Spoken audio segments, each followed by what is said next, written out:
They are beautiful. They are exotic. They are extremely intelligent. They are playful and funny.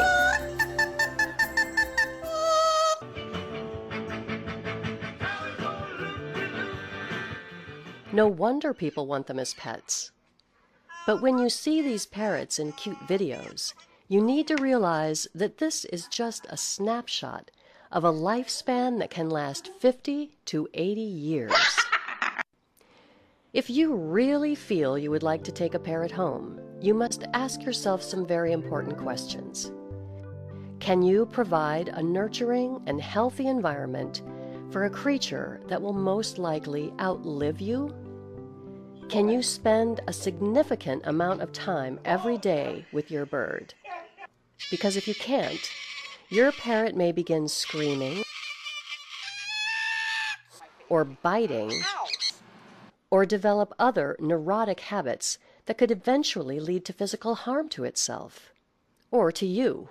And perhaps most importantly, do you have the patience to deal with an incredibly intelligent creature that will have the emotional maturity of a 2-year-old child for the rest of its life? Most people are well-intentioned when they buy these birds. They sincerely believe they can manage this type of pet. And some people can, and do, and often for many years. When someone first buys a parrot from a pet store, it's usually pretty quiet and seems pretty docile. Once you bring them back home, then you start getting into the parrot, becomes more comfortable, starts to look at the home as his home, and begins to express himself. I'm sharing a message of Jesus Christ today. No!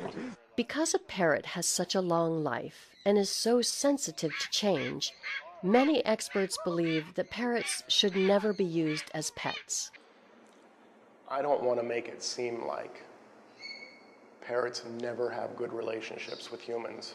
Parrots do sometimes have good relationships with humans, but that is unfortunately the minority of parrot relationships. But over time, things change. People move away, or get married, or die, and the parrot is no longer able to be properly taken care of. So it is given away or sold to someone else. Claire Wagner has been working at Garuda Aviary for 15 years. She has seen this cycle Think many about this times. within the broader spectrum. You have these birds that are going to live from 35 to 85 years old. And so usually within the first 8 to 10 years of their lives, they have been through many, many homes, frequently 6 to 8 homes. They bond deeply with the people that adopt them or purchase them. They fall in love with them. Then they're turned over, especially think after 20 or 30 years. Then they're left and go to another home, and that bond is broken, and they grieve tremendously. And then it happens again. They find coping mechanisms where they will pull out their feathers, or they will bang their head against the wall. They will scream constantly. There are many people who buy these birds to be used as decorations.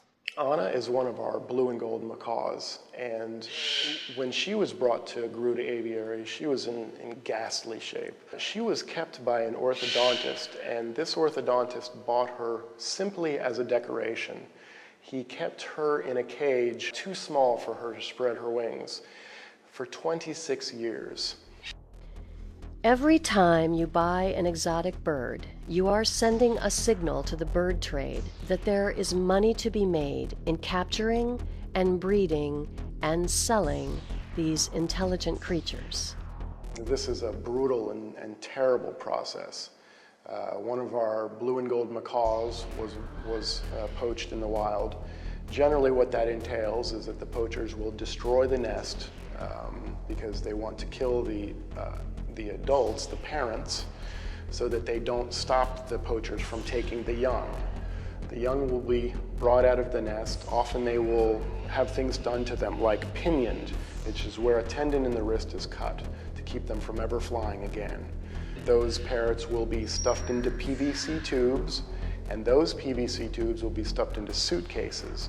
2/3 of these birds will die in the process. The birds that make it into America alive come out insane. And bird mills, just like puppy mills, breed the birds for profit, with no regard for their health or their safety.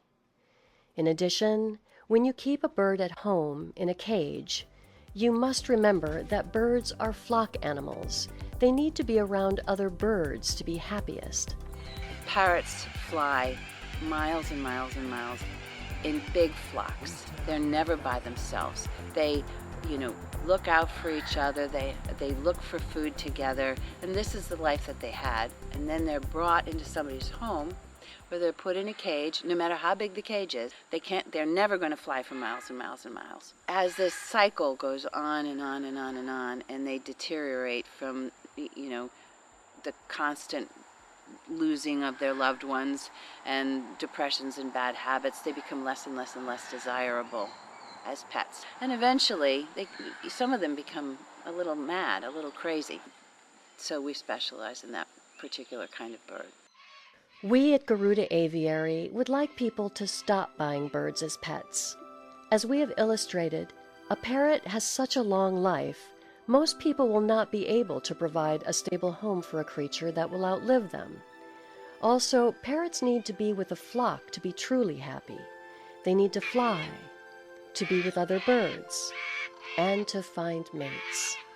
One of our blue and gold macaws was poached in the wild.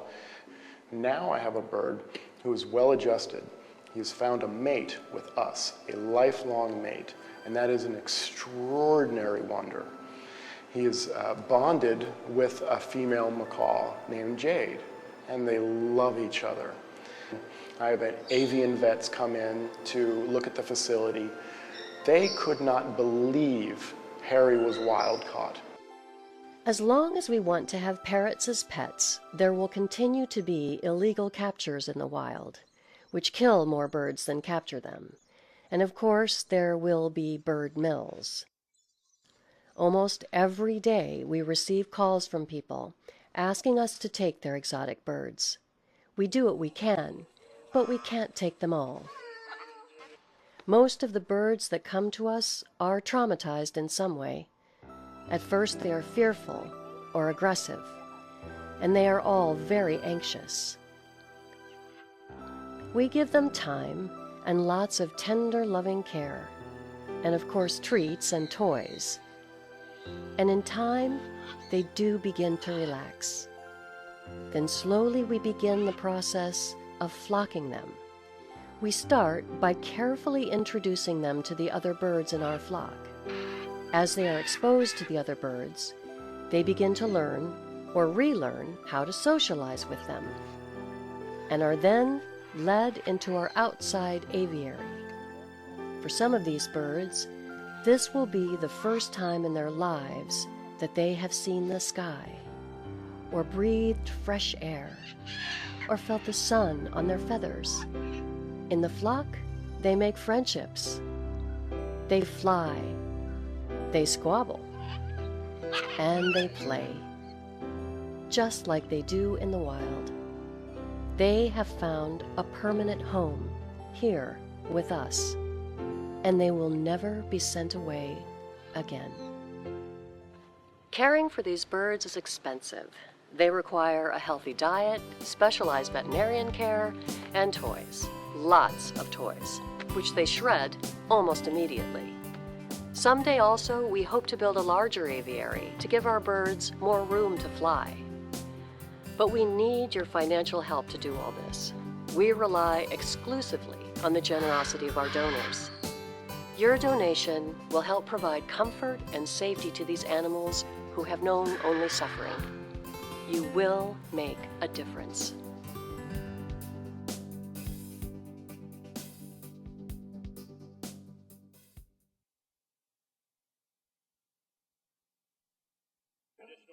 How you doing?